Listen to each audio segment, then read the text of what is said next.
Ескерту: халық емін қолданбас бұрын міндетті түрде дәрігермен кеңесіп алыңыз. Бүгінгі тақырып анар.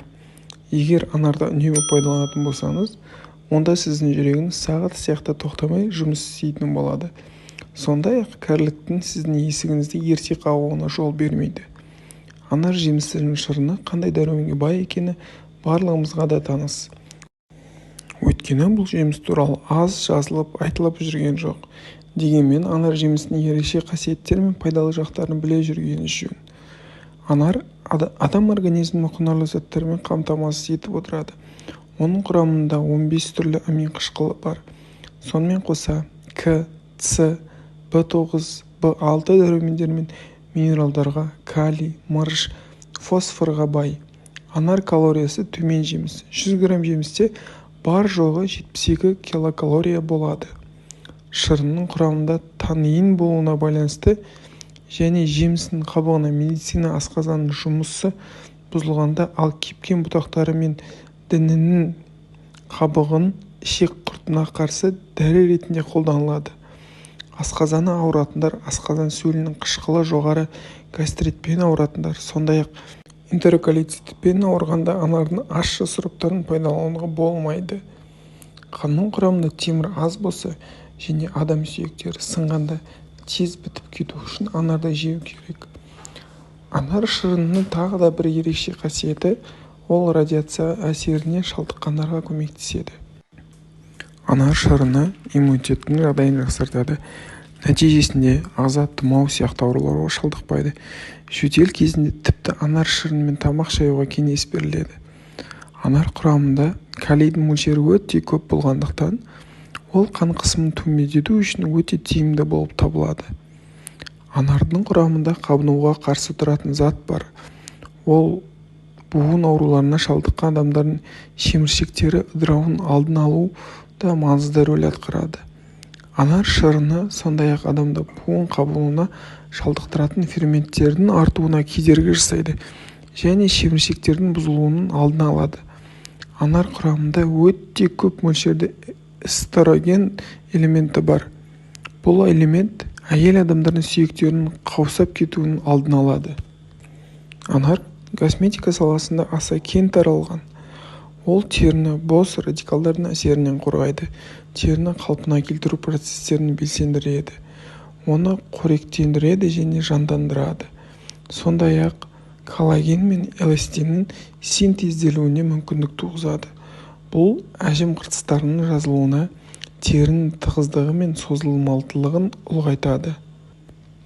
BBC телеарнасының хабарлауы бойынша, Лос-Анджелестегі Калифорния университеті зерттеушілерінің бір тобы 65-70 арасындағы простат ауруына шалдыққан ер адамдардың бір тобын бақылауға алған екен.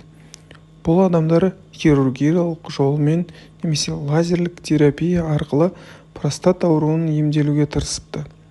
Бірақ тексеру кезінде байқалған белгілерге қарағанда, бұл адамдардың ауруы одан әрі өршіп кеткен. Зерттеушілер ауруға шалдыққан осы адамдардың бірнешеуін таңдап алып, оларға күніне белгілі бір мөлшерде анар шырынын беріп тұрды.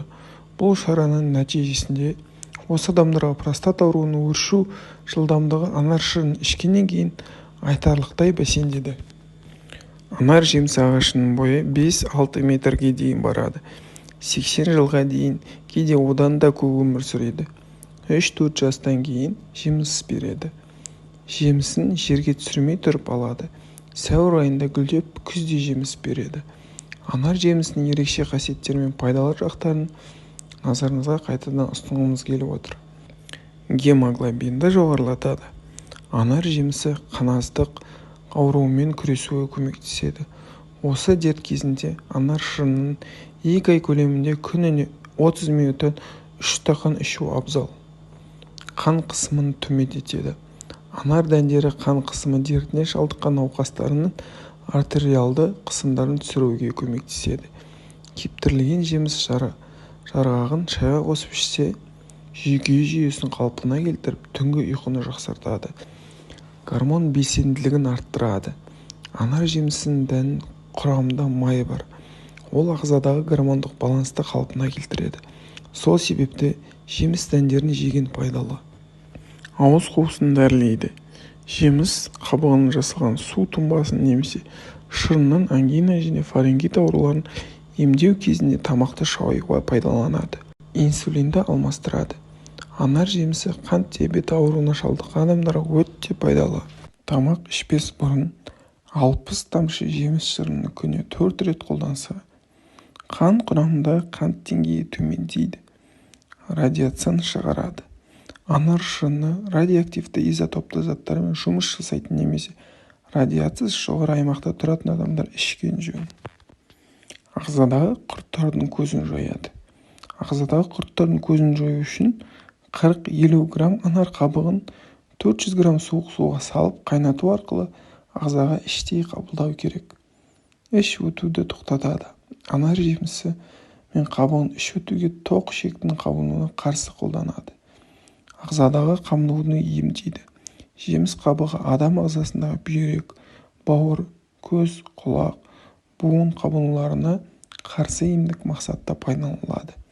Ол үшін 2 ас қасық анар қабығын 1 стақан ыстық суға салып, 30 минут қайнатып, дайын болған тұнбаны күніне 5 грамм 2-3 реттен ішкен дұрыс.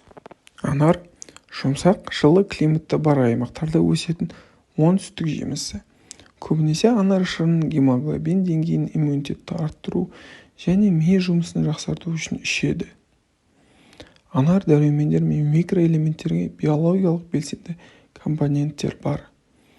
Анар ішек микрофлорасын, қандағы глюкозаның қалпын деңгейін ұстап тұруға және мидың жұмысын ынталандыруға көмектеседі және ас қорытуды жақсартады. 25 грамм анарда шамамен 4-5 грамм жасұнық қорытылмайтын өсімдік талшығы бар. Талшықты қабылдау ішек микрофлорасын, қандағы глюкозаның қалыпты деңгейін ұстап тұруға және мидың жұмысын ынталандыруға көмектесетін белсенді ас қорыту үшін қажет. Ұсынылатын тәуліктік қажеттілік 25 граммға дейін.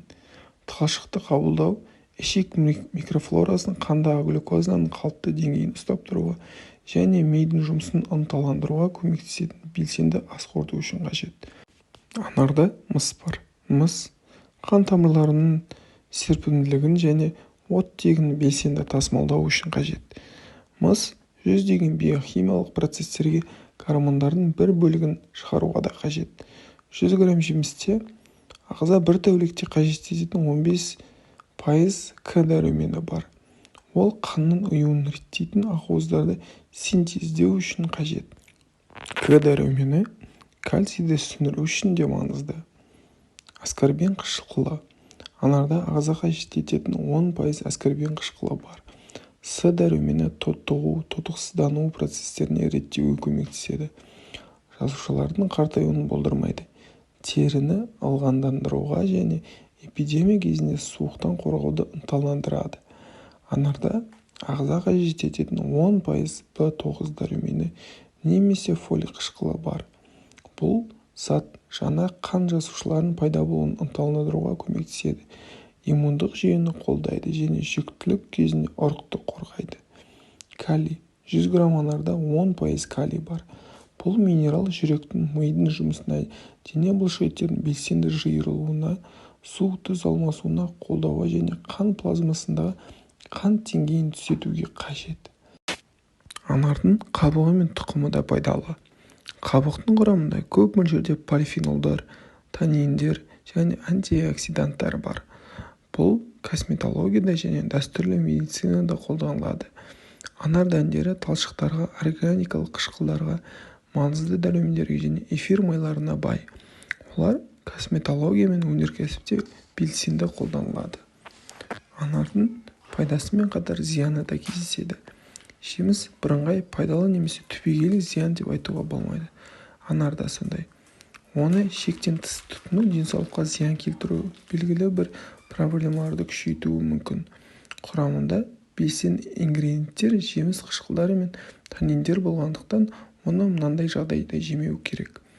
Ас қорыту патологияларының болуы, панкреатин, энтеритин, гастриттің өршуі, асқазанның немесе ішектің ойық жарасы болса, геморрой немесе іш қатуға бейімділік болса, тіс эмалінің зақымдануы болса, анарға қарсы аллергиялық реакциясы болса, бұл жемісті қолданбаған жөн болады.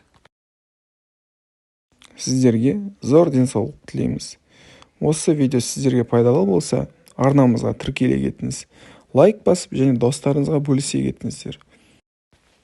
Видеомызды толық қарап шыққан адамдарға шынайы алғысымызды білдіреміз.